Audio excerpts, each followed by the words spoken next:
Welcome to the Young Crones Cafe, where you can get a magic brew full of all sorts of information, both witchy and practical. Grab a cup of coffee and join us. I'm Elizabeth, a wordsmith. And I'm Dave, a modern-day sage. We are going to talk about various witchcraft and life topics from a slightly more mature perspective, at least most of the time. Thanks for joining us. Here's a little something from the Young Crones Cafe to get you through until our next regularly scheduled podcast. Happy Loafmas. We have entered the times of Loafmas on the path. Other groups call it Lunata or First Harvest or all sorts of names, but usually is celebrated at the beginning of August. For those of us on the path, we tend to celebrate it as a season rather than one specific day of the year. And we call these the cross-quarter times. And for us, each of them is associated with an element. On the path, Loafmas is associated with the element of air. This element is slightly different from the other ones because it presents in an unseen manner. We can physically experience the other three much more easily because we can engage our senses with them. Because of this, we have come to think of this element as a duality of air and smoke. When you light incense, for example, the swirls of smoke rising upward reveal the currents and movements of this element. Air often seems to be the element that is most closely associated with the magical because it starts as a hidden or unseen energy. The element of air is most commonly associated with the breath, our soul, and what we term our knowledge and perceptions. Gaining knowledge about our changing beliefs is a never-ending process. This time of year allows us to gain new perceptions about what we believe and to blow away what no longer serves, like separating the wheat from the chaff, to use an old agricultural metaphor.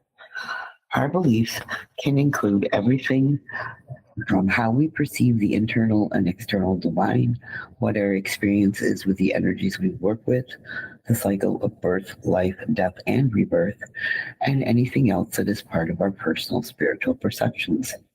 The element of air is often associated with movement, sometimes gentle as a spring breeze or as violent as a quick-moving storm bringing thunder and lightning crashing around. We work with various incense blends because it links our physical senses to the unseen element around us. We have various correspondences that we associate with air. On the path, we define a correspondence as a thing that is equivalent to or can represent something else for spell work or in a ritual. And we also tend to think of them in two different ways. The traditional, those that have been around for a while, and can include everything from stones and crystals to herbs to days of the week to moon phase, etc. Or modern, those that we have figured out for ourselves, frequently using items that are not generally associated with the practice of witchcraft in the past, but are alive and well in our modern world.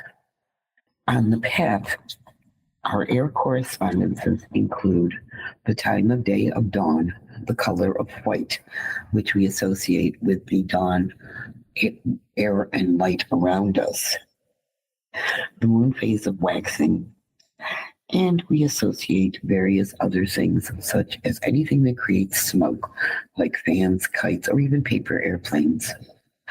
We call this time of year the time of perspective, which is our work with the cross-quarter time of Loafmas. On the path, we believe that each cross-quarter time has a specific focus for our personal spiritual growth based on the correspondences of an element's energy. For us, the time of Loafmas is when it may be easiest to establish personal connections with knowledge and new perspectives and take a look at our personal beliefs about various aspects of witchcraft and practice to make sure our beliefs reflect our changing and growing practices. Our beliefs have evolved and changed over the years as a result of study and gaining knowledge, which has allowed us to try new ways of practicing. This is part of a never-ending cycle of growth and change.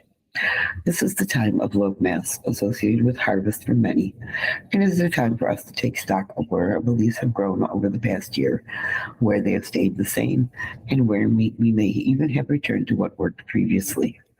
Our beliefs are often best expressed in our rituals and through our magic. Having a clearly defined personal understanding of what they are at this time and being able to share them with others allows us to confirm where we are and what we need to learn more about to continue on our personal spiritual path. The time of Loafmas also helps us to transition to the upcoming autumn equinox with the balance of light and dark energies before we move further into the dark half of the year. Working on our perspectives allows us to be better prepared for the time of deepest introspection throughout the winter season and start to access the receptive energies which will gradually increase around us.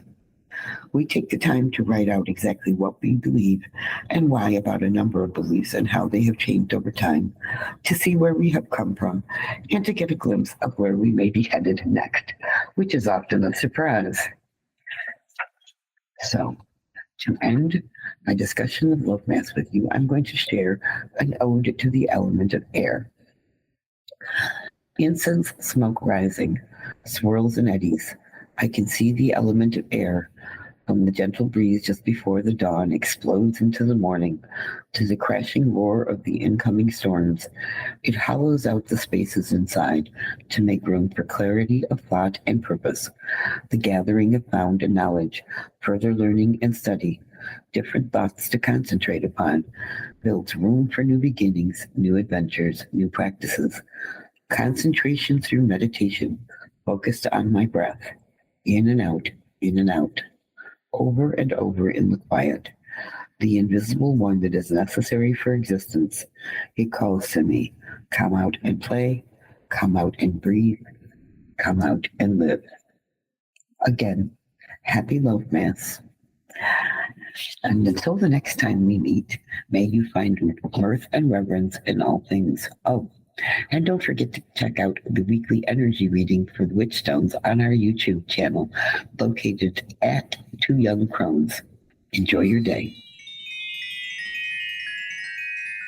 Well, it looks like the coffee cups are empty for this week.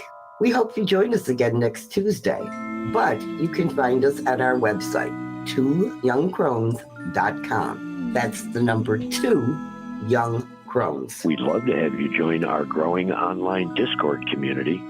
Check out our new Patreon presence. Just look for Young Crones Cafe. Through Patreon, you'll be able to make it to our Discord. We are also Young Crones Cafe on Twitter and Facebook. Until then, remember, we are witches who work with energies to effect change. We are believers in both immanent and transcendent divine. We are celebrants of the passage of the solar and lunar cycles. We are hedge walkers who pass back and forth between the worlds of the magical and the mundane. We are seekers of knowledge. And we are walkers of a spiritual tradition we call the path. So mote it be. So mote it be.